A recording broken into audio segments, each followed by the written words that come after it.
Hello everyone, my name is Lowko and welcome to a best of 3 series of top level StarCraft 2. What I've got for you today is a Terran versus Zerg, where in game number 1 we find ourselves on beautiful site Delta, spawning right here in the top left hand corner, playing with the red Terran pieces.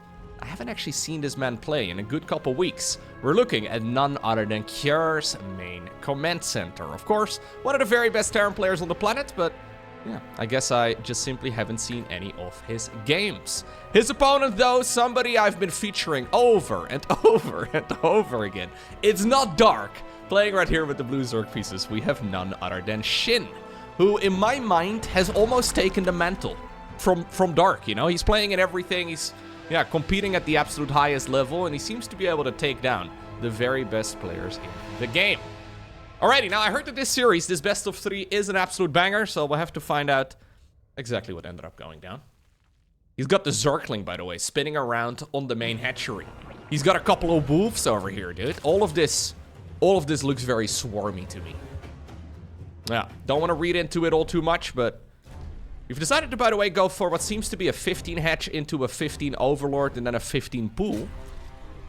This is relatively popular, I would say, although the vast majority of the top-end Zergs only mix this in occasionally.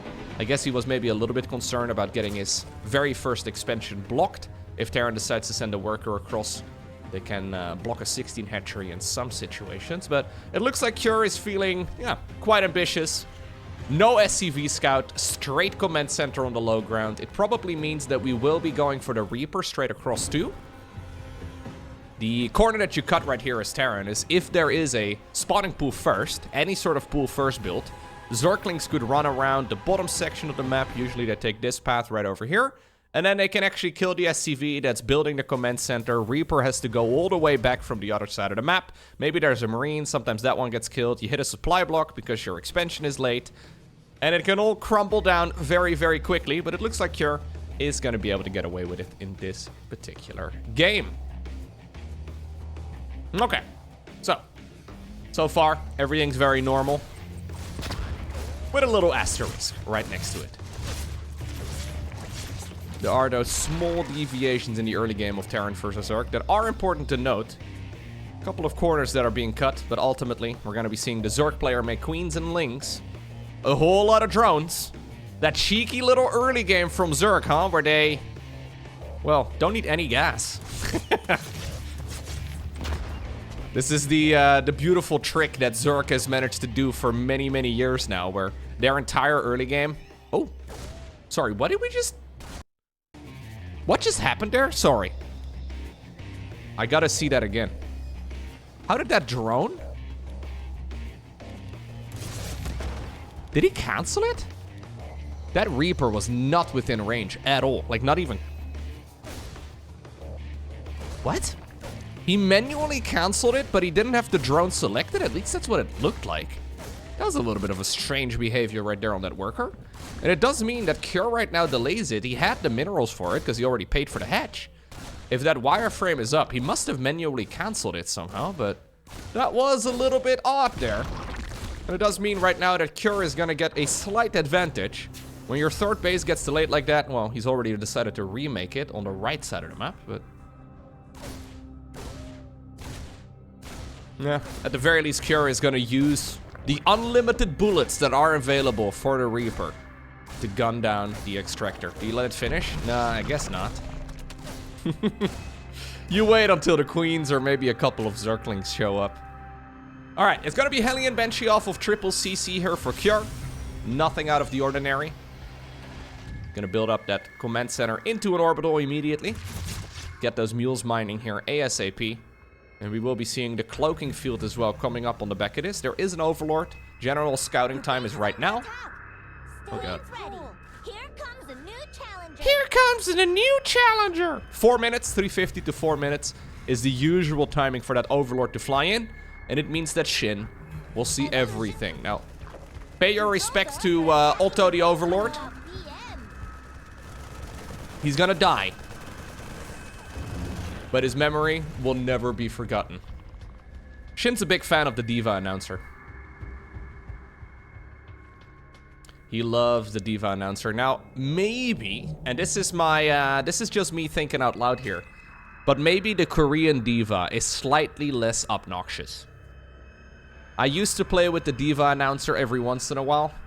Usually, actually, the way that this used to go, somebody in the chat would like donate like 5 community subs and they're like, Lowko, I dare you to play with the Diva announcer in the next game. And I would, you know, reluctantly enable it. But SHIN seems to just play with it as his default all the time. Yeah. Most of the pro gamers are just playing default. We can listen to Cure. Are we gonna do anything here? Research complete. Yeah, that's the default. So the default that we hear is the English default, because that is the installation that I have for the game's audio. However, the Koreans will be, well, more than likely be playing with the Korean version of the voice instead. So it's a little bit different. Of course, they're all making mistakes though, because they should be playing with the Lowko announcer. Let's be real. Anyways, 1-1 coming up right here for SHIN, who's decided to go into a relatively normal build, albeit one with pretty quick 1-1 upgrades. Terran, in the meantime, a little bit later on those upgrades, but obviously, we've already seen a pretty nice early game from him here. Not really a ton of damage yet done by the Zerg player. Only a single Reaper has gone down. 4 drones, 5 Zerglings, and Overlord. It is a good beginning, especially when your economy is solid. So the corner that is being cut right here by SHIN is the timing of the Baneling speed. There are some Terran timing attacks that can abuse this. A lot of the Baneling speed upgrades, or a lot of the Baneling speed timings rather on the upgrade, are pivotal when it comes to defending Terran pushes. If SHIN is going up against a big attack and he does not have Bane speed done in time, it can be really difficult for him to defend. So this is important. As soon as the lair finished, he immediately started up that upgrade. And in about a minute or so from now, he will be fine. The big advantage, though, that he got off of this is that his 1-1 started up long before any of this. Meaning that the lair is a little bit late, the Baneling speed is a little bit late, but the 1-1 upgrades are quick. Now maybe Cure can actually get some value out of this, as he is positioning his army down south. He does have Stimpack done, not yet 1-1 however. I don't think he can really wait for it, but this is certainly an attack that can deal a lot of damage and one that would be a lot easier to hold if Zerg did have Baneling speed. So let's see. There's Stimpack being activated. He will see the slow Banes. I don't think he's going to be able to really kill the hatchery very easily, but he's going to try. He wants to draw that Zerg army into that, well, siege tank group. Love the Hellions, by the way, being used here to protect against that. Yeah, and without Bane speed, this is what I was trying to highlight. Without Bane speed, this is really tricky. Now 1-1 is done for the Zerg player, and he's going to try and get the job done over here. But at the same time, 1-1 is finishing for Terran. So Cure should be okay. Baneling speed, though, is going to finish up in just a couple of seconds. Looks like most of this fight, though, will be decided, yeah, before the upgrade was done. I think SHIN should have delayed that fight by a few seconds. Now, lucky here for him, Cure decided to donate one of his medevacs. So at the very least, he got some value, and... Oh, what? Sorry, when did the command center die? Oh, that's unlucky. This was on the other side of the map in the meantime. I saw the movement, but I also saw the Terran movement. Turns out he had the units in the right position. While this attack was going on, he lost the 4th command center.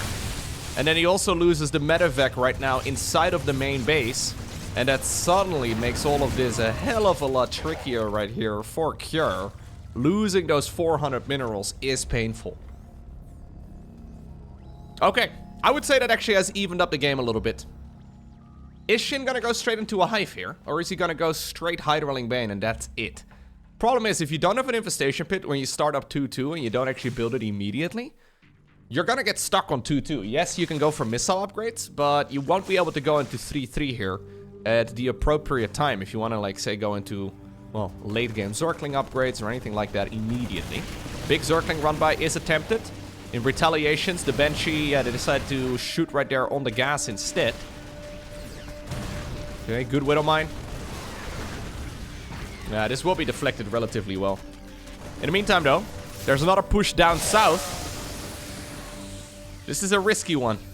I'm a little afraid that Cure is gonna get overwhelmed here, because there's a lot of Zerg army out there. That hatchery is very unlikely to die. Shin's been doing a good job injecting. Maybe Kjör can get some damage done up north. Going after that newly built hatchery. It's currently about halfway done. I'm assuming we're going to see a collapse all over this. He wants to see if he can buy some time, potentially even until like 2-2 is done.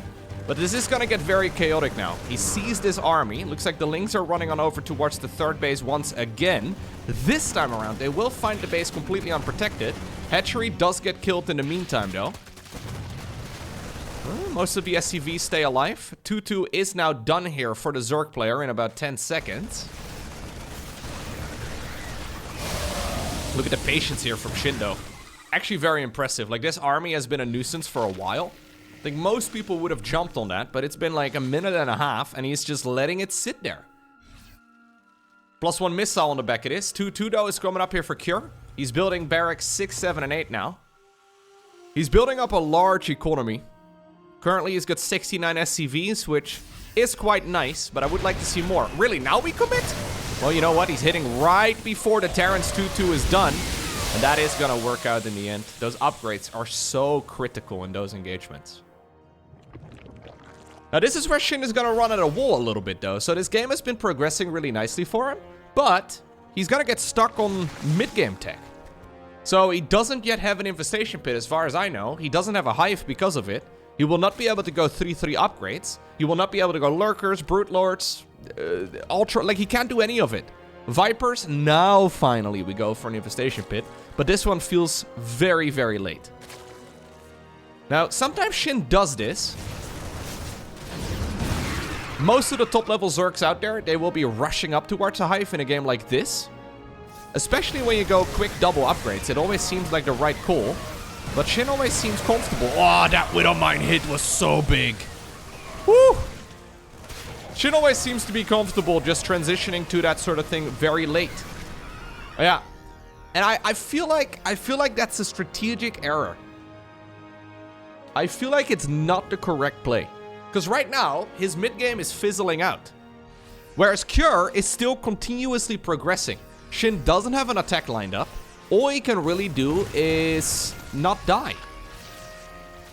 Now, that can of course work in the long run.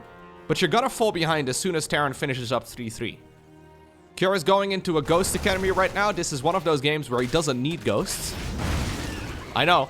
They're far and few between, but just having any sort of... well, honestly, if it's a Ling Bane-based army and there's really nothing else... A couple Hydras here for support, but against Ling Bane-based armies, you don't really need ghosts. Hive now finally built. This is so weird to me, man. The way that Shin plays it, he does this over and over and over again. He wins a lot of games. So evidently it's working for him, but it feels to me like he could have gone to that infestation pit and hive like literally 3-4 minutes earlier. It would have meant that he could continue upgrading, he could have continued teching up.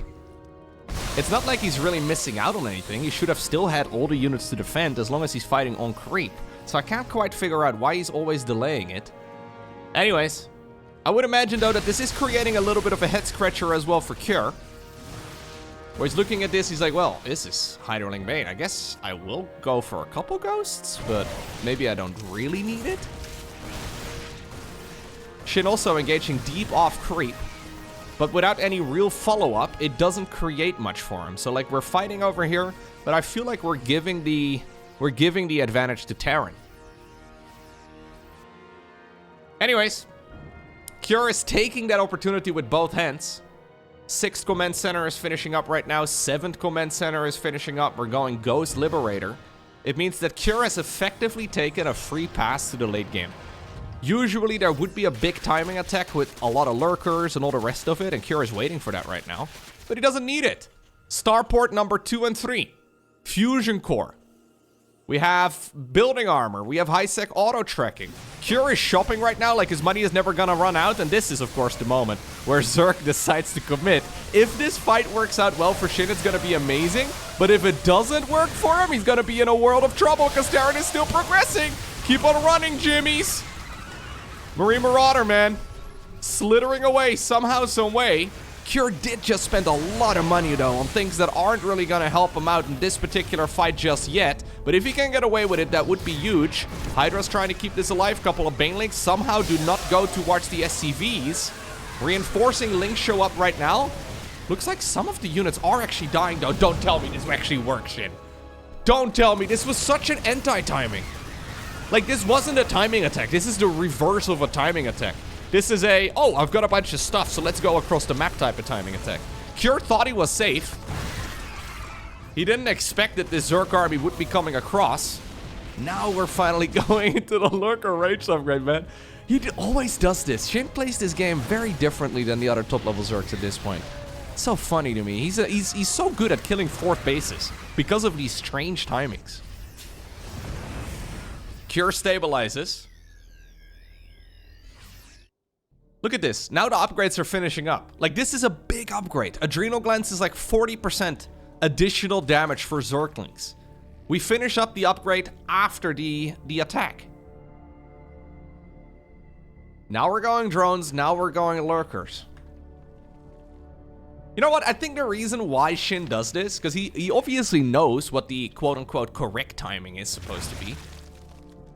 Terrans are very comfortable playing against the quote-unquote correct timing, right? So I think he's doing it on purpose, where he's just delaying it for a while, to a point where it feels uncomfortable to me, because he can just make the tech earlier. There's really no reason for him to not have the tech earlier, but I think he's purposefully just doing it at a bit of an awkward timing, so Terran just, yeah, doesn't expect him to move out. It feels suboptimal to me. Like, that's the type of attack you will never see Serral make, but he's consistently making it work at the highest level. Okay, well, Curious, try to stabilize again. We have the ranged upgrade for Liberators coming up. We still have a lot of command centers, by the way. Yes, he lost a lot of SCVs, but it's not like that trade was the end of the world.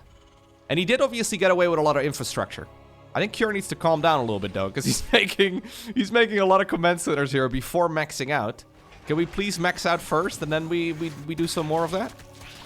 He's feeling brave. There's a good chance that Zerg is going to go across the map, though, momentarily, and this time around is going to be fully upgraded lurkers. A much more terrifying timing attack.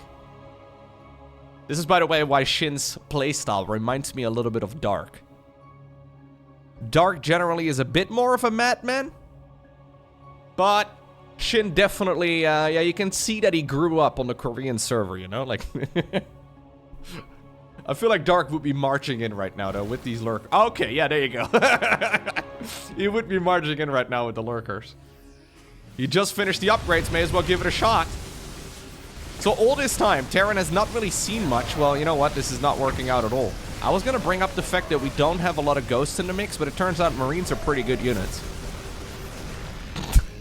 Okay, there were a couple ghosts in the mix there, but Marine Marauder Medevac did just fine. Banelings, though, on the left side maybe can justify this. Planetary Fortress gets deleted. Don't worry, though. The command center can be replaced pretty quickly. Okay. Inefficient fights for the Zerg, but he does have 86 army supply. And notice what Cure is doing here. Cure has lost a lot of his workers, but he's not replacing them. How many orbitals does he have? He's got 5 orbitals, 6th one on the production tab. That is not a ton. I'm curious to see if he's going to add on any more. Normally, Terrans would be rebuilding SCVs already. Cure took out a hatchery on the other side of the map, but he's replacing any of the lost SCVs with what seems to be additional army supply here instead. Yeah. That effectively leads to an all-in. It's a bit of a strange one. But obviously, every SCV, every drone is 1 supply each. And you have a maximum, you're capped at 200 supply in total. So obviously, if you make, well, only 36 workers, and you only have 36 of them, you can make a ginormous army as far as the supply count goes. Cure is effectively going all in, off of all the infrastructure in the world, and a ton of mules potentially as well. Although, he doesn't have enough to really make up for 85 drones worth of mining. Army size is going to start growing very rapidly in favor of Shin. Look at this, he's already like 30 supply behind, and his army is already substantially larger. More SCVs, though, are going down on the left side of the map. No liftoff on the orbital, so that's a free command center kill. More SCVs have died. Perfect, says Cure. That means more army supply.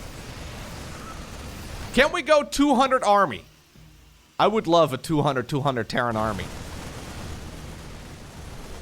That would mean he makes no gas, I guess. But that's okay. He's got 2,400 gas in the bank. I mean, his army is looking really large. Careful, though. I think you need to make sure that you regroup. Oh my god, he's going down the ramp. Really? We're going this way? It's ambitious. I don't like it, to be honest. I would also love to see SHIN add on a round of Vipers. Maybe a couple Infestors, that sort of thing. Because we are lacking some Spellcasters, and he's got a lot of gas in the bank.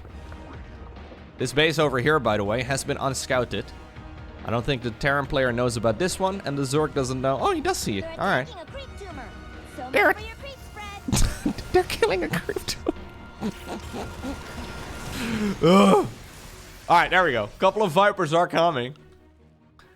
Cure, by the way, only at 29 SCVs. That's very low.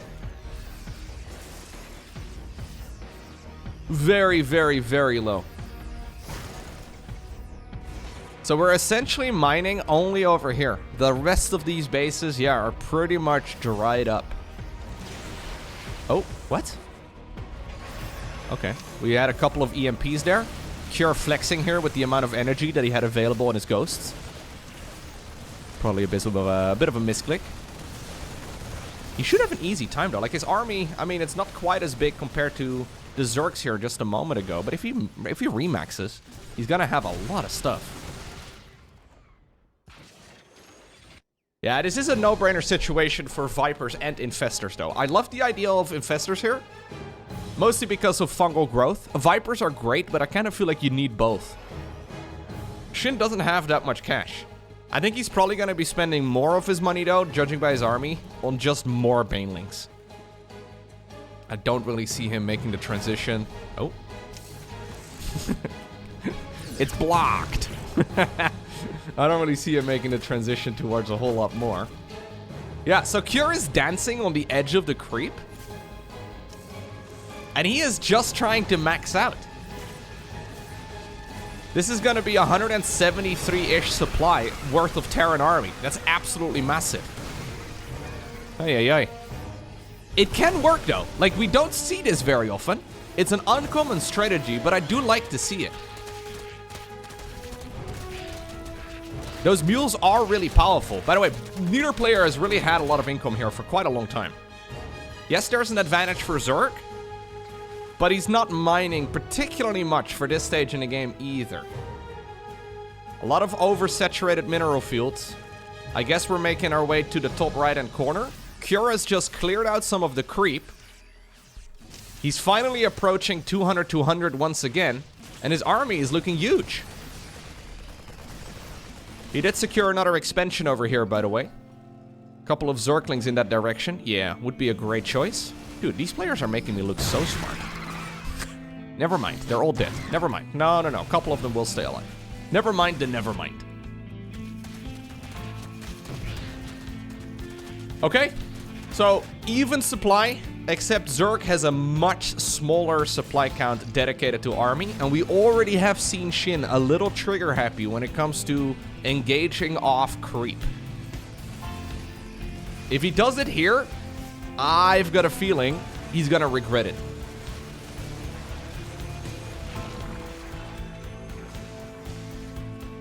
Now, Cure obviously does have to move onto the Zerg's territory if the Zerg does not come towards him. So he's already pre-splitting. Look at the little clumps of Terran. There's lots of army all over the place, and apparently SHIN does indeed go off creep. I feel like this is a gigantic error. He doesn't know how much of a Terran supply there is. Beautiful splitties here by the Terran player, who's shutting down the majority of the Zerg attacks. Is there still enough, though? SHIN is mining more than a Terran player here for quite a while, and it looks like he actually cleans up the vast majority of those units. Okay. Army sizes are pretty much dead even. That wasn't the entire Terran army. There were still some units moving across. Liberators up in the air, though. Nicely done. Okay. I think SHIN needs to go back and chill. He doesn't know about the amount of economy that Terran has. But if he just sits back and chills, he should find himself with a pretty decent spot. Although I say that, we are now only at a 30 worker advantage for Zerg. And those mules are being quite helpful.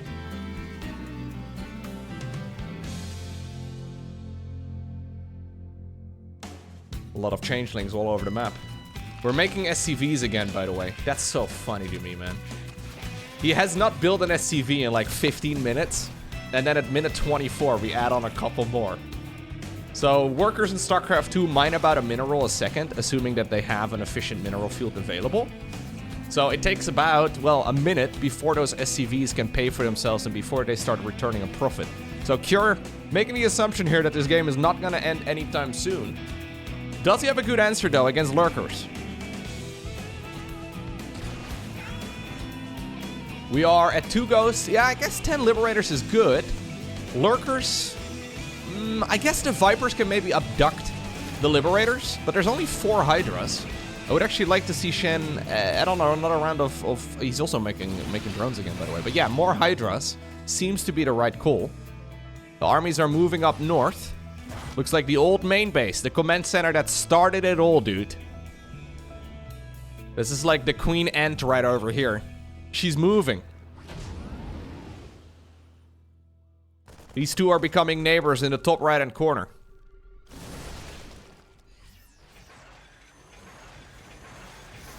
I feel like neither player has ever had any minerals. Every time I glance down, they have no money. They're slowly rebuilding. Look at the supply counts, though. So incredibly even. But those Vipers, yeah, they're going to be so critical. Can we get 1 EMP? 1 EMP on the Vipers? And I think you can keep going, man. Couple additional ghosts start up. EMP? Yep, nice EMP, although there's still enough energy for 2 yoinks. Looks like the yoinks, at the very least, were mostly nullified. Zerg can counterattack towards that newly acquired base over here, but it is one that you have to concern with as well, because there is a fully upgraded planetary fortress. Couple of lurkers on the ground. Drones are dying. Couple of Marines over here are trying their best. The Vipers once more have accumulated some energy, so they can once more abduct a couple of units. And you know what? Those few Marines and Marauders around the wrong side of the mineral field actually putting in a lot of work. Big Stimpak. Changelings here are blocking the Zerg's units from retreating from that position. Hydralisks, I mean, they can sort of reach it, but I think at this rate, the hatchery is pretty much guaranteed to go down. SHIN's supply count is looking humongous compared to that of the Zerg player now. Oh my god, Cure. Here we go. I think this is SHIN's final stand. He's forced to engage off creep. That means that the lurkers are going to have a hard time. Marines, Marauders, and Ghosts just stand their ground as Cure shuts down the army and wins game number 1. It is certainly a risk to stop making any SCVs when you lose them and you just replace them with additional army troops instead. I thought for a little bit there, and I think Cure thought the same thing too, that it wasn't going to work out in his favor. But then ultimately he managed to get that, yeah, perfect engagement pretty much in the top right-hand corner of the map. I think when he first moved across though with that like 170-ish army supply, right? Then he got shoved off the map and the engagement was off creep. I think he believed at that point that the game was pretty much over, but he managed to get back into the swing of things and, well, now he's looking at a 1-0 advantage in a best-of-3 series. So, one more. It's gonna be a triple CC opener, and Cure is feeling ambitious, man. This is a very fast third command center, and it's built on location. This is so easy to kill for the Zerg player. It would be a terrible play in, for example, a game number 1 of a series, or if this was like a best-of-1 type of game. But you know what? Cure has a little bit of wiggle room, and this is gonna, well, boost any attack that he wants to do after this quite significantly, because he's gonna get more energy and he doesn't have to fly over here. He can get quicker to the SCV production. It's probably like a 3% improvement for like 100% increased risk. Which sounds pretty terrible. But I like that Cure is doing it. More and more queens are coming up for now. By the way, SHIN building the third hatchery over here instead of the one in this location. A little bit funky. Maybe he's got his eyes set over here as a fourth base with a rich Vespian gas geyser. Obviously, this map is very well figured out. This could, by the way, backfire quite a bit for SHIN. So we saw a 4-minute Overlord Scout in the previous game. Looks like SHIN is going to skip on that for now, but he doesn't actually know about this base. Nor does he have a clue about what's happening inside of the main here of the Terran player, so... Let's see. Follow-up, by the way, is just a good old 2-on-1. 2-on-1 off of 4 Hellions is also a little bit strange. There's a lot of attacks that Cure would just simply straight up lose to. Any sort of Zerg attack right now, most of them would hit around, well, 5 minutes or so into the game, maybe earlier than that, depending on the timing of the Roach Warren. I'm pretty sure all of them would win. But what are the odds of SHIN going for a Roach all-in when he's 1-0 behind in a series? We already saw how he played in the previous game. It's safe to assume he's going to play even more defensively here, and it looks like, yeah, Cure is getting away with murder. So, Laris coming up. I'm assuming we're going to see a Baneling Nest here momentarily. Oh, it's going to be a Roach Warren and double gas instead. Fair enough.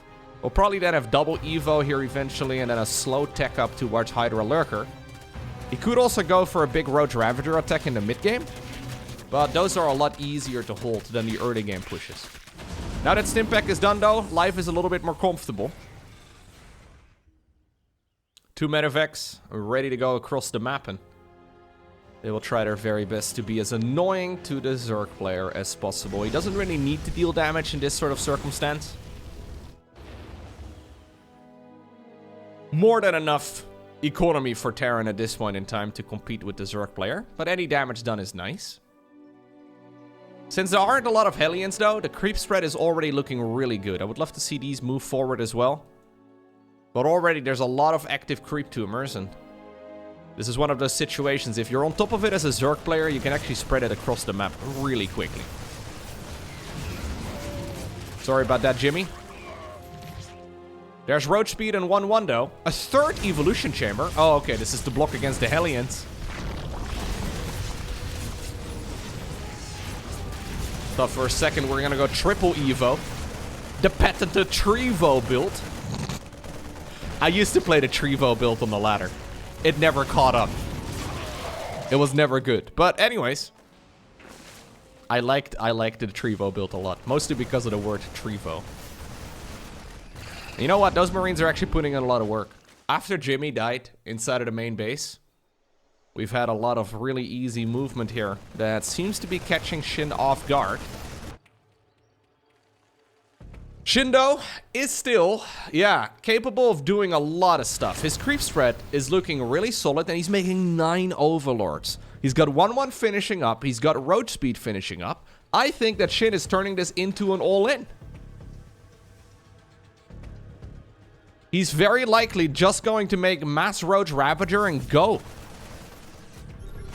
This is every Zerg player's first timing attack. 1-1 with Roach Speed.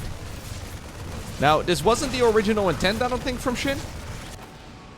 I don't think he planned on going for an attack like this, but he's been forced into it, and it may very well work out. Now, we have a second factory finishing up. I don't like the reactor on this one. I think double siege tank production is easier, but anyways, he wants to transition towards good old... Oh, nice snipes on the Ravagers. Brilliant snipes on the Ravagers. Yeah. He wants to transition towards Widow Mines. He's going 2-2. He's going into another command center. Man, Cure is playing like he's never gonna get attacked. I think there's a good chance that the queens that are left over... Oh, it's just the 3 of them. Never mind. I thought that they would be going across the map too, but that's not the case. SHIN is gonna put all of his eggs in one basket. Is there enough for the Zerg player to win? He stopped making workers, much like Cure did in the late game in game number 1.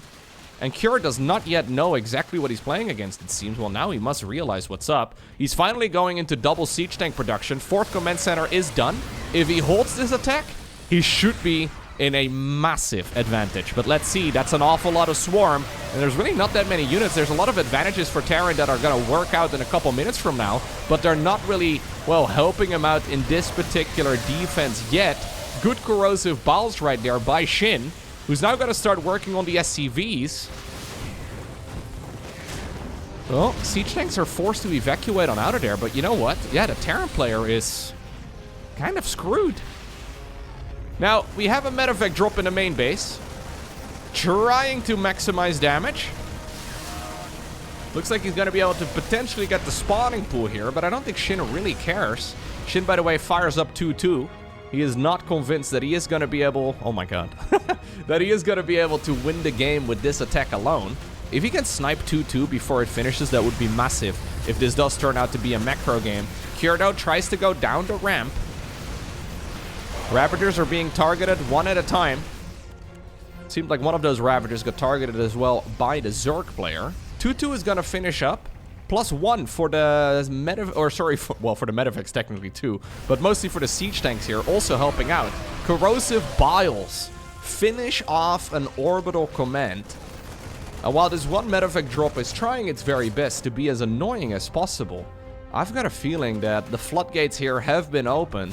What was looking like pretty much the perfect winnable game for Cure has turned into a bit of a disaster.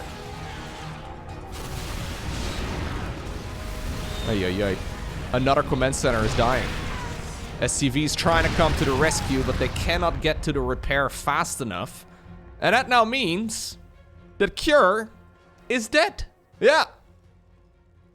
These are his final heartbeats. Yeah, it's a bit sad, really. There is another command center, I guess, down south. So that could be something. He did load up a bunch of medevacs, and he's trying to sneak them around the map.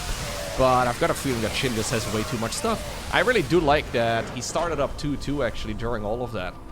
It is gonna make any sort of like big push from the Terran player a lot more holdable. These games, man, they've been flipping back and forth. But it means that SHIN wins game number 2. Final game in this best of 3 series is gonna be on Dynasty. Very curious. This map is actually a great example of a map that has gone through a lot of strategic changes, and why I think we need weirder maps in the map pool more frequently. So this map started off as a terrible map for Terran versus Zerg. Well, not for Terran versus Zerg, for Zerg versus Terran. When this map was first introduced, it was about an 80% win rate in favor of the Terran player. These days, however, the top-level Zerg players, like for example Dark, win the majority of the games that they play on this map. It's now even got to the point where I've seen some Terran players vetoing Dynasty. It's a great example as to why we sometimes do need those weird maps to stick around for some time. I actually think that if you want to make this game a little bit different, you want to shake up the meta, maps are just such an integral part of it, and I feel like it's something that's not really discussed all too often. There's a big discussion right now, again, in the StarCraft community, about shaking up the early game by going back to 6 workers rather than the 12 worker start. I like the start with 12 workers, but I do agree that there should be a little bit more variance in the early game. And in my mind, just more frequently changing out the maps and allowing stranger maps to be part of the map pool is an absolute no-brainer. Like, it requires very little effort from Blizzard. Blizzard obviously pretty much not involved with StarCraft anymore. I honestly don't know who does anything with the maps. I guess it's somebody at ESL, but I honestly don't know. It sounds to me like the easiest way to shake up the meta, you know?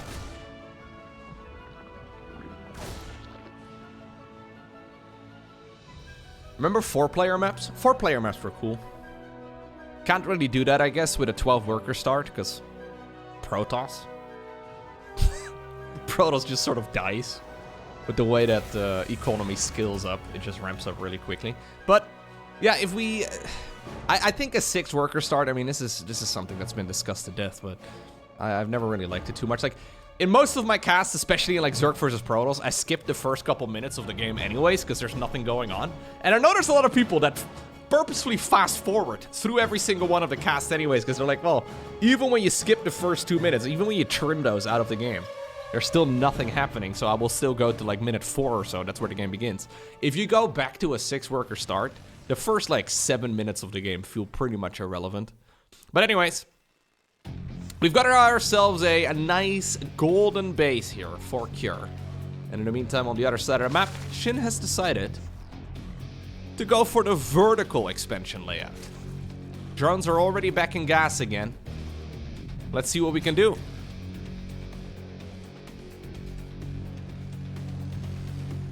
A little bit of a dance. It's going to be Heli and Benchy here for Cure. Should be able to go into the Stimpack upgrade here momentarily. So Cure not really mixing it up all too much. Shin is going to scout this out perfectly. Interesting that he scouted in game number 1. He now scouted in game number 3, but then he did not scout in game number 2. Bit funky. Anyways.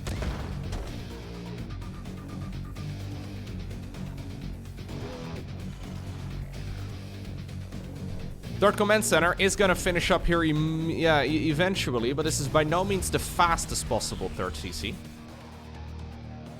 It's not as economically focused, at least, as the one in the previous game, where he finished it up ridiculously early. Spore Crawlers are also going to be done, though, by the time that the Benchy comes in. And that means that the Queens are going to have an easy time shooing all of this away. Double Evo Chamber at the front. No lair. So that means once more it's going to be a delayed Baneling Nest. Curious to see if Shin is going to go for a faster Hive this time around. Anyways, that is a long while away from now. What? Shin, what? We go double upgrades. Or double Evos, but we don't go the upgrades. Instead, we then go for a lair and just one of the 2 upgrades? I hate everything about it, Shin. This is ugly. So we make double Evo Chamber, but we only start up +1. And then we go Baneling Nest. And then I guess eventually +1 armor? Yeah.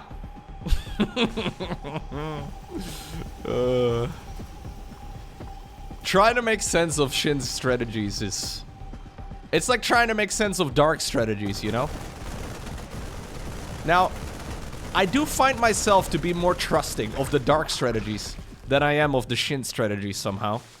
Whenever I see Dark doing something weird, I'm like, you know what? Just let him cook up something weird. I don't really know exactly what's happening here, but you know what? We'll find out in a couple minutes.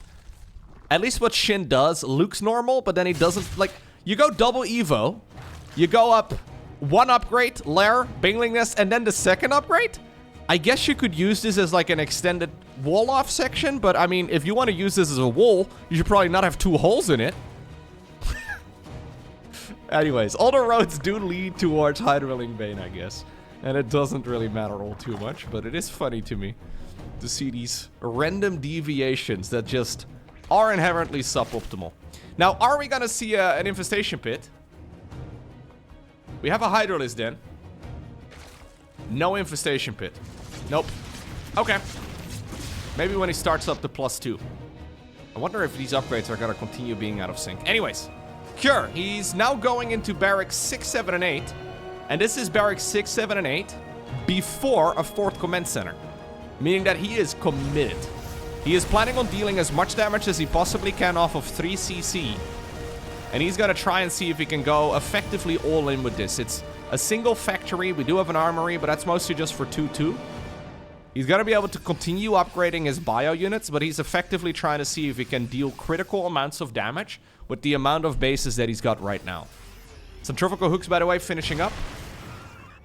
+2 indeed did start up before the +2 for the armor upgrade, so he is gonna keep those disconnected. Shin is scouting right now, trying to see what's up. Engaging the opponent.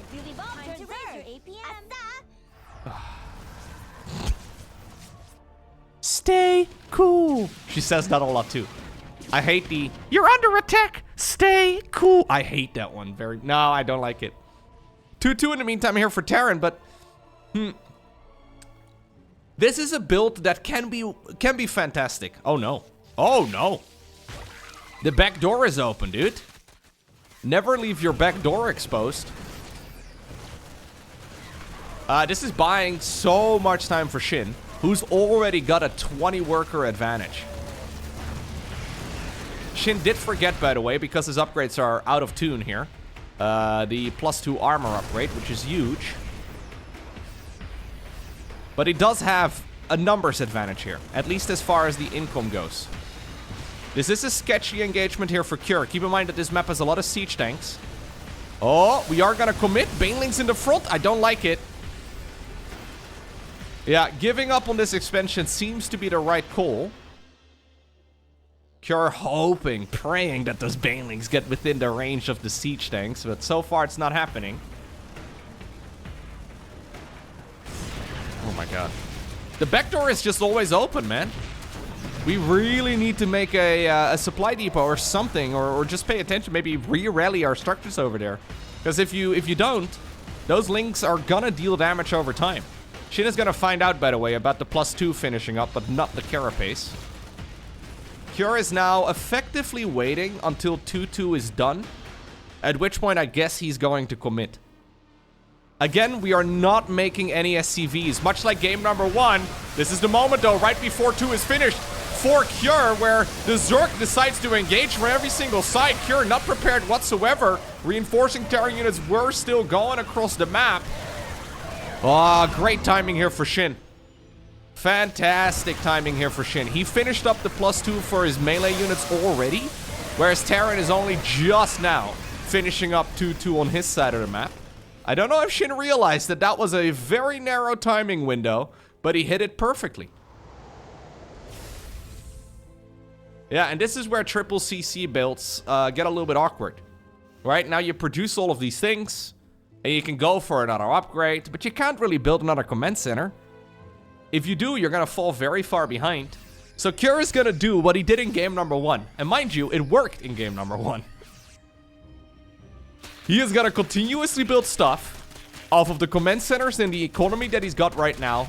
Not building up any additional command centers, no more SCVs. We are effectively trying to do another like 200 army supply win. It worked in game number 1. Let's see if Shin learned from the mistakes. Shin just sticking around on what seems to be a Hydraling Bane for now. As long as he fights on creep, he should be fine. That's his main goal. Don't get carried away making drones here. Maybe another hatchery. I don't hate it. Maybe an infestation pit to go into like one infestor. But keep tabs on any 4th base location for the Terran player, and you will probably be fine.